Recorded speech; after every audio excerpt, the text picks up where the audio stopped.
and welcome back to my channel. My name is Jess and this is My ADHD Lifestyle, and today we're talking about every single hyperfixation I have right now.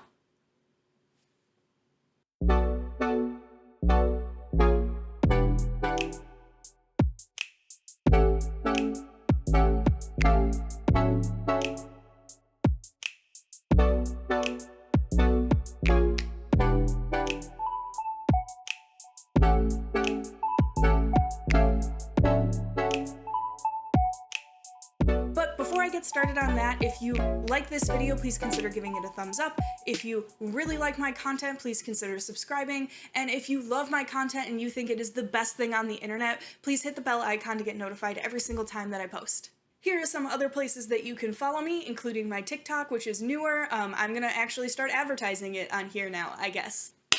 Okay, so like I said, today we're talking about hyperfixations.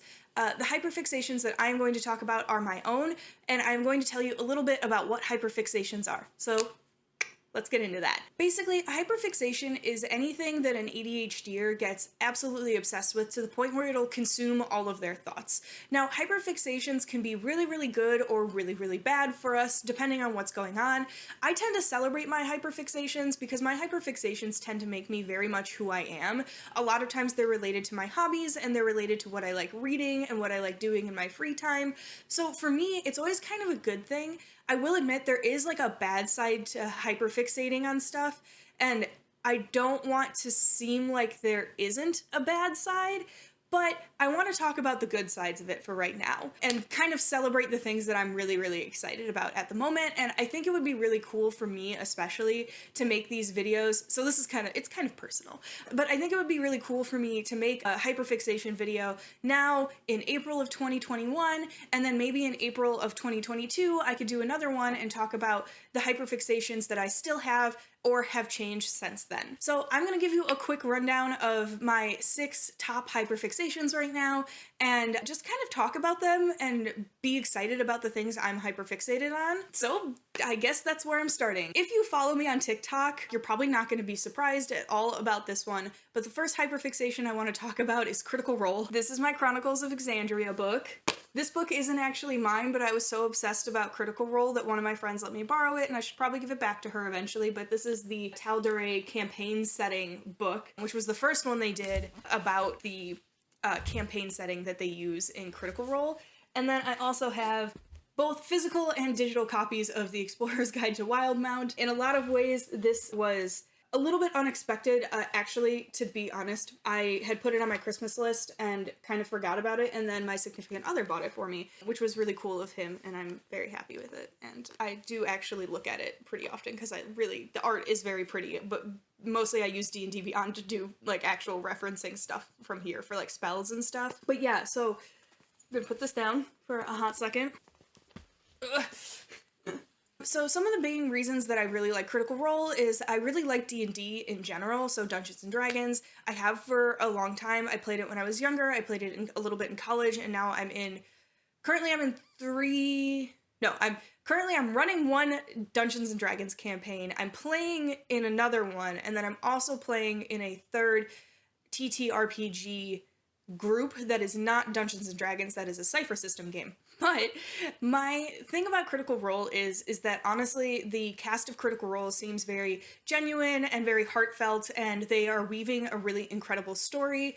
And as someone who likes the game and struggles to kind of sit down and read the books to learn how to play it, watching actual play live streams is really good for me to learn how things work, what the rules are, and Matt Mercer, who is the DM for Critical Role, does a really good job of keeping the rules pretty hard and fast most of the time, which makes it easier for you to actually learn the hard and fast rules and then figure out how you want to bend them yourself. And I really like that kind of philosophy of learning from other DMs and watching other DMs do their thing in their way and then kind of figuring out what I want to do in my own campaign for that reason. And I am just absolutely obsessed with these two wizards who I am hoping will get together at some point in Critical Role. That's just gonna fully out myself on that one because oh boy do I want Essek and Caleb to get together at some point in the series, so fingers crossed. Anyway, So that's Critical Role, and those are some of the reasons that I really like it. I should say, I also really love both the bisexual and lesbian and women love women and men who love men representation that exists in Critical Role. I guess spoilers if you're watching Critical Role, but Beau and Yasha do get together. Yasha and Beauregard do seem to both be exclusively lesbians. At the same time, I also really appreciate that Caduceus is asexual, and then also on top of that, and then we know pretty much that Yasha viewed Mollymauk as kind of a platonic soulmate, so I kind of just really like the representation of relationships and the types of relationships that you can have in your life in the story. So those are like some of the bigger reasons I really like it. So yeah, that was the first hyperfixation. Let's talk about my second hyperfixation, which is directly related.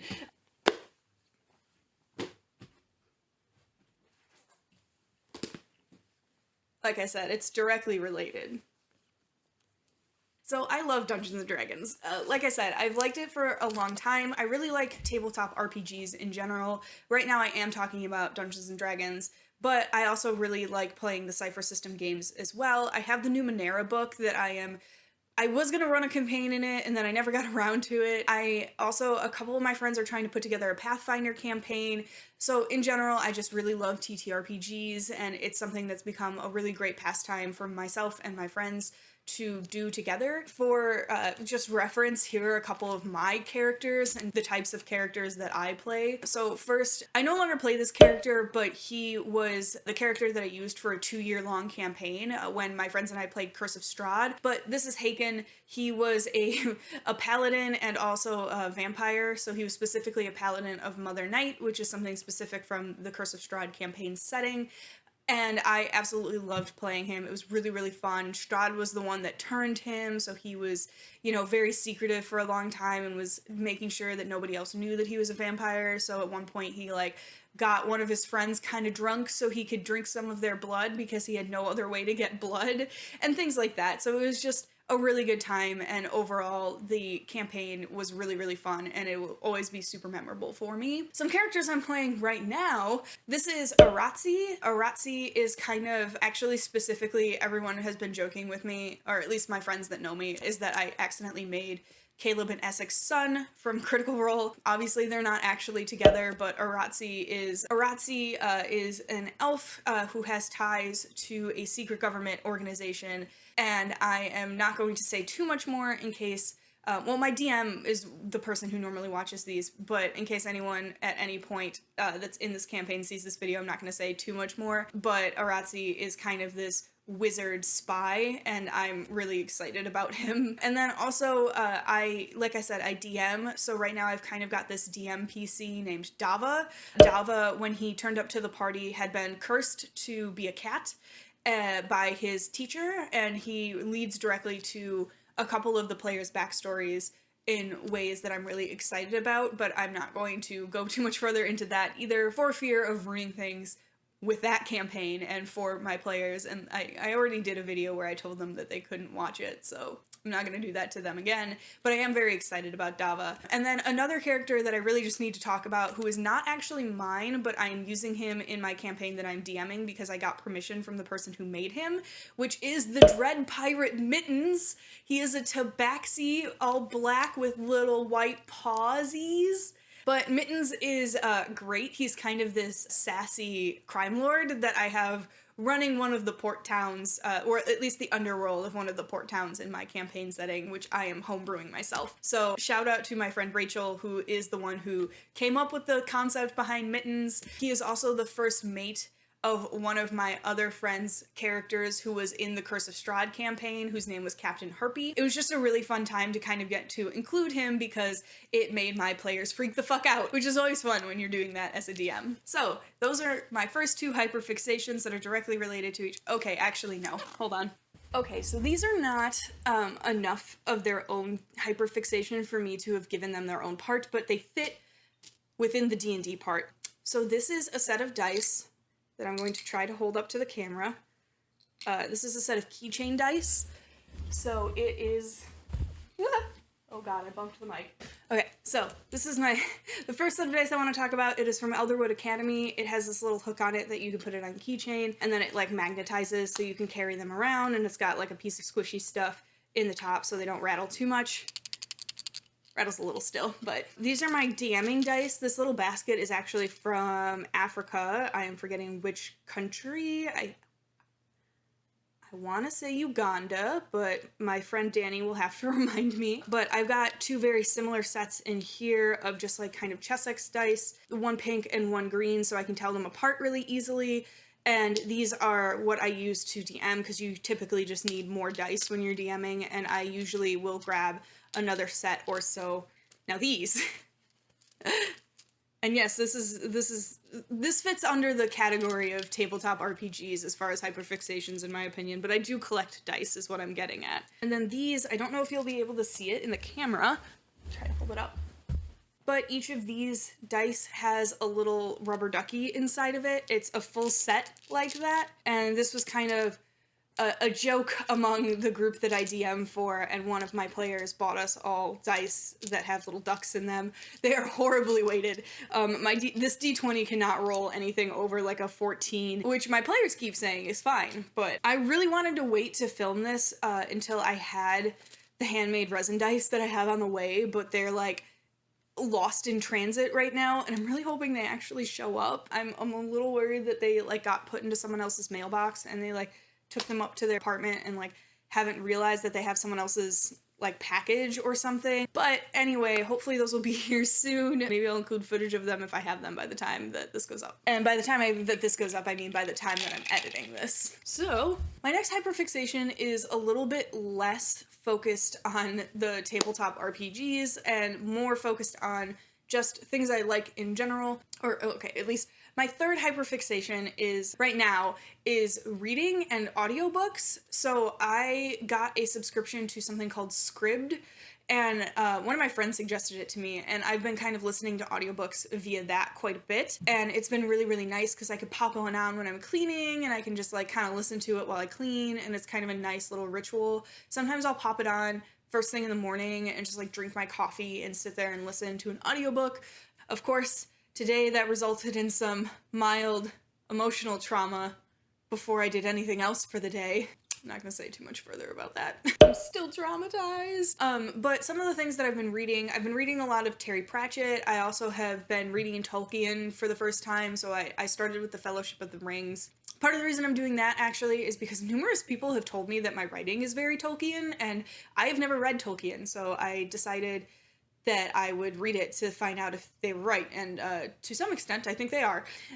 We use similar phrases, but I think I got those phrases from fanfiction, and that fanfiction probably got those phrases from him, so like, it happens. Anyway, in addition to that, I've been kind of trying to read more Ursula K. Le Guin, and as well as Ursula K. Le Guin, I've been reading more Diana Wynne Jones, not that I haven't read most of the things that she has written at this point, but she wrote a couple of nonfiction books that I'm planning on reading. Those I'll probably actually physically read because I have like physical copies of them, and I think it's going to be impossible to find audiobooks of them. But yeah, so that's something that I've gotten very, very into in the last, like, probably within like the last like year or so. I've been really focused on trying to get myself to read more because I want to be a professional writer, and reading more allows you to be a better writer as you kind of expose yourself to different kinds of writing and more writing. I also will mention here that if you guys have good recommendations for fantasy that comes from people of color, please send them to me because I want to start reading a more diverse group of authors, and I know it's kind of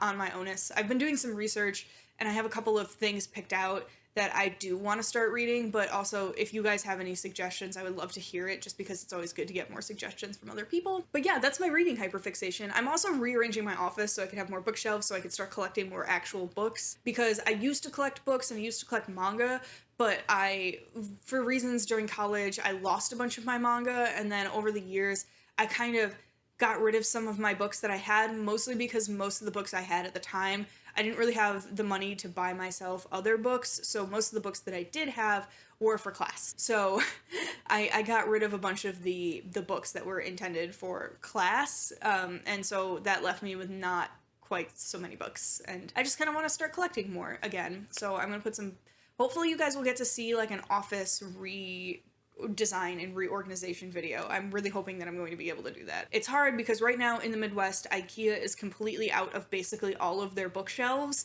and I have been hunting down either the Bully or the Brimness bookshelves for like a month now, and I can't find them. So the next one is actually related to what I am wearing.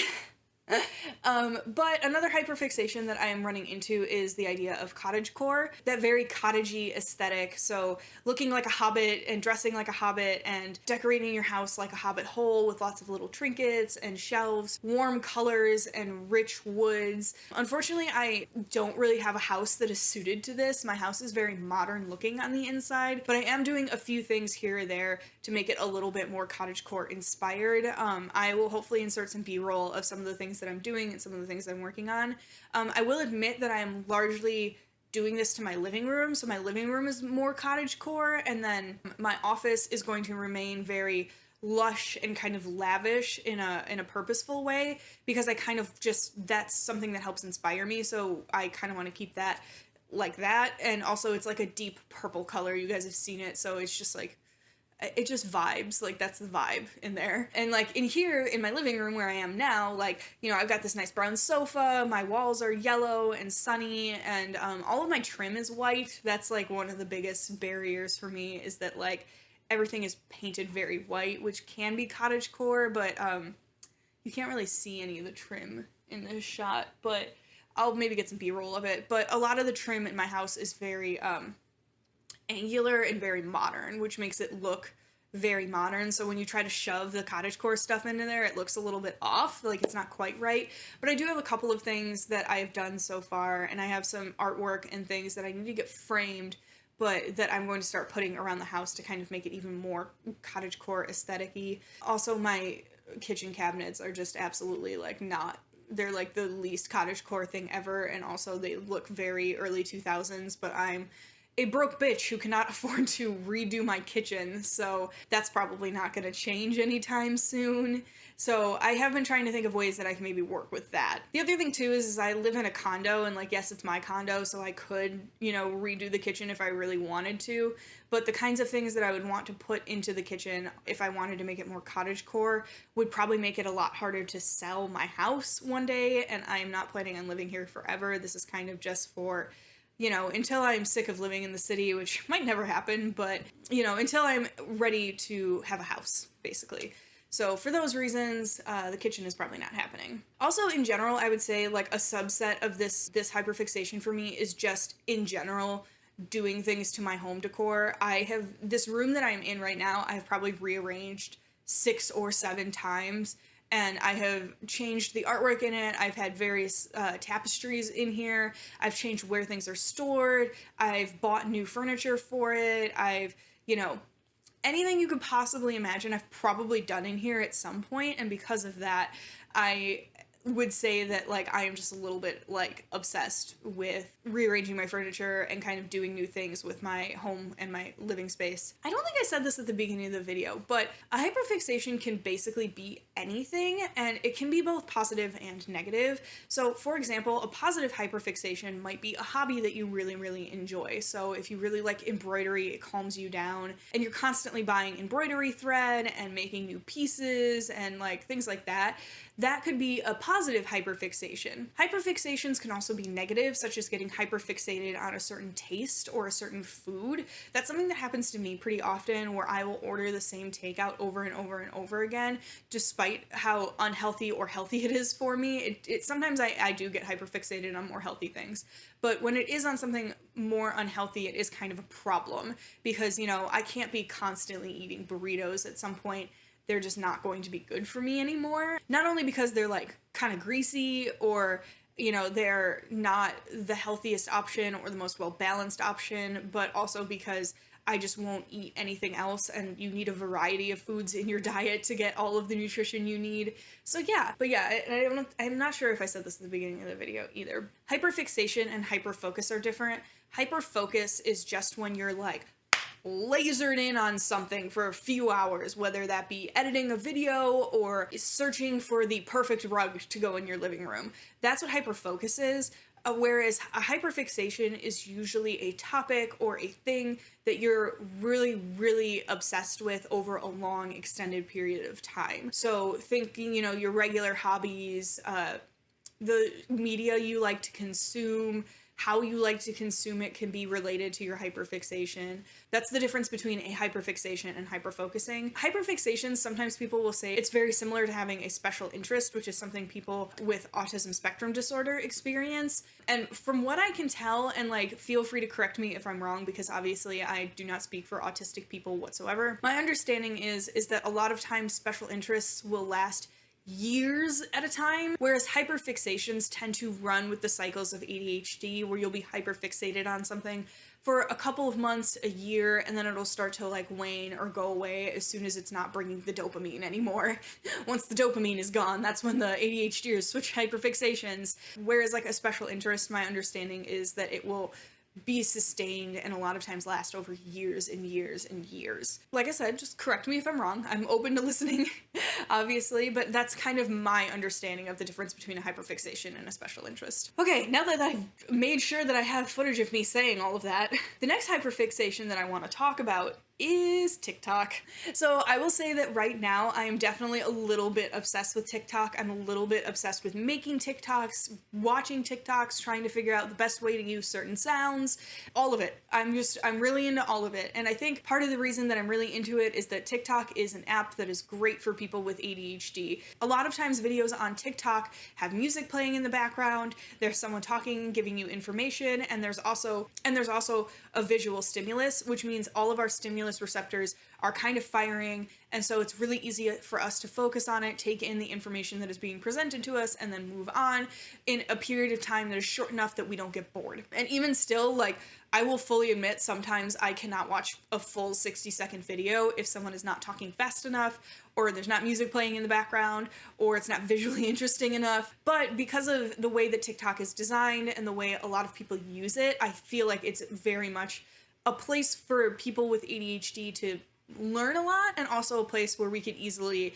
hyperfocus for hours and hours and hours and hours, because it's just going to be more and more dopamine as we scroll through and learn something new and see more people from communities and have niche interests like us. So yeah, I think that's part of the reason I really love TikTok. The other reason is, honestly, I can sit down and make 9 TikToks in the time it takes me to film one of these YouTube videos, let alone editing it and then getting it ready to go onto YouTube. So I use TikTok as a place where I can kind of interact with fandom communities on a more immediate basis, as well as just kind of share things about my life. In a lot of ways, I was trying for a long time to use Instagram for this, and I still have an Instagram and I still use it, but I think TikTok is a little bit more suited to me because I'm not trying to like find a good picture and write a good caption to go with it, or is the caption that I'm writing going to make sense with the picture I'm posting? I don't have to think about some of that as much. I can just like sit with the camera in front of me and talk to it, and I think that's why it works better for me.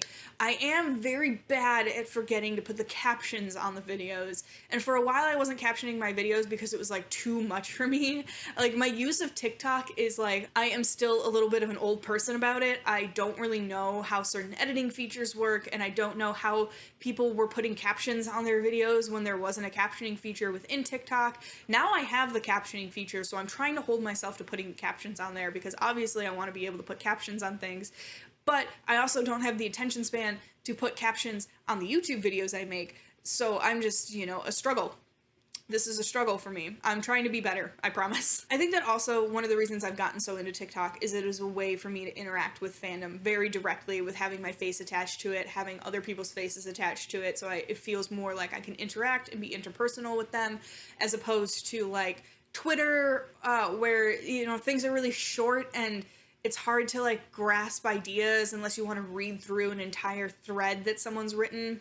I much prefer TikTok, where sometimes people are able to easily say in 60 seconds what would take them 30 tweets, which is why I prefer it. I'll admit, like, I only transitioned to Twitter because of everything that happened with Tumblr.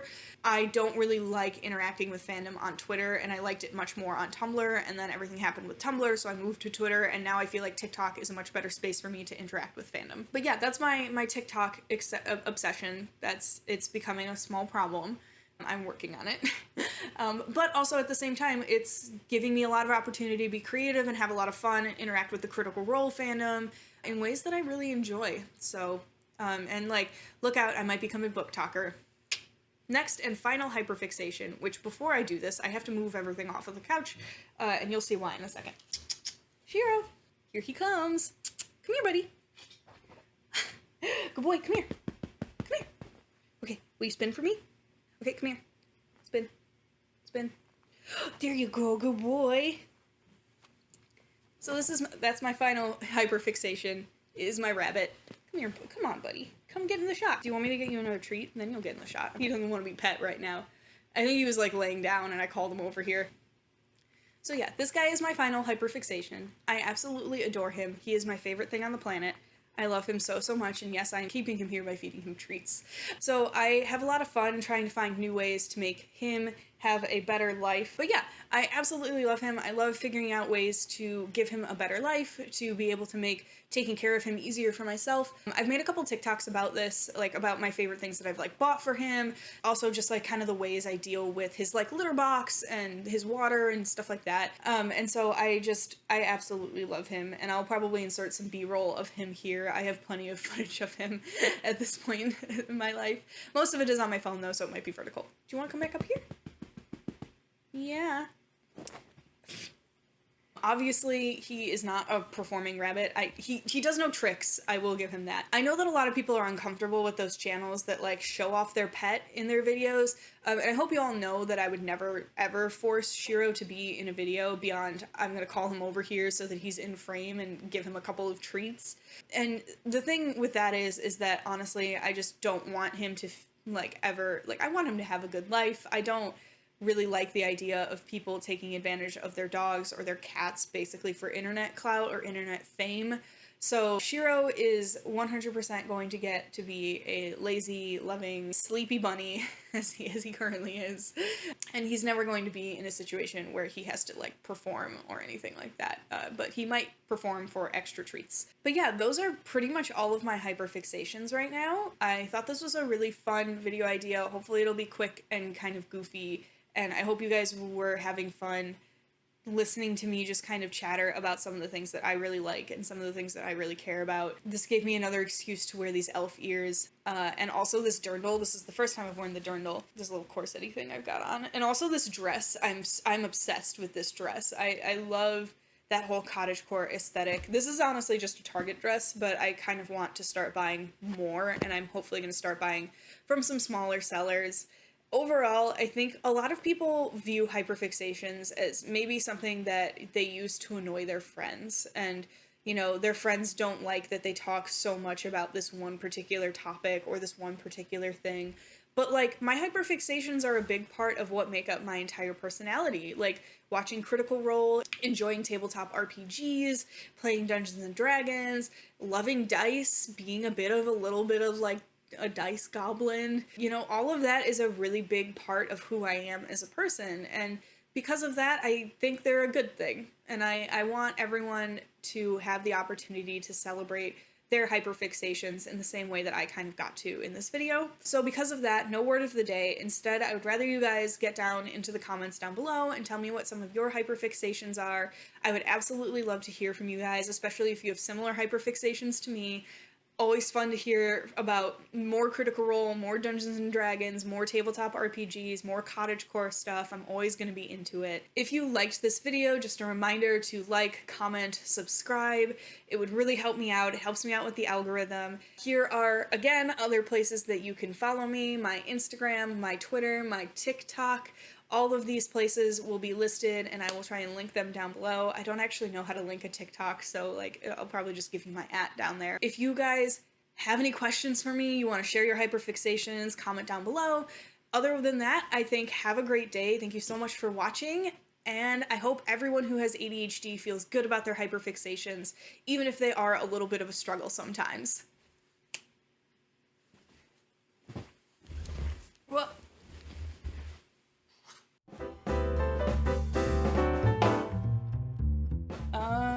really quick, I'm gonna hold some stuff up for a thumbnail. So let's do that. The first one I have listed is Critical Role. Oh god, go back in the bag. Go back in the bag. Cool. Computer is so noisy. I'm convinced that you're gonna be able to hear it again. Spin. Nope, Shiro. Spin. Come on, do it. Buddy. Oh, well, you flicking his feet at me. It's like fuck you and rabbit speech. Man, what did I do? I just fed you treats and tried to get you on camera. He hates being brushed as well. That's unrelated, but I do have to try and give him treats to brush him and give him, and to clip his nails, honestly. Animals are hard to take care of. Don't get an animal unless you're ready. That's all I have to say on that.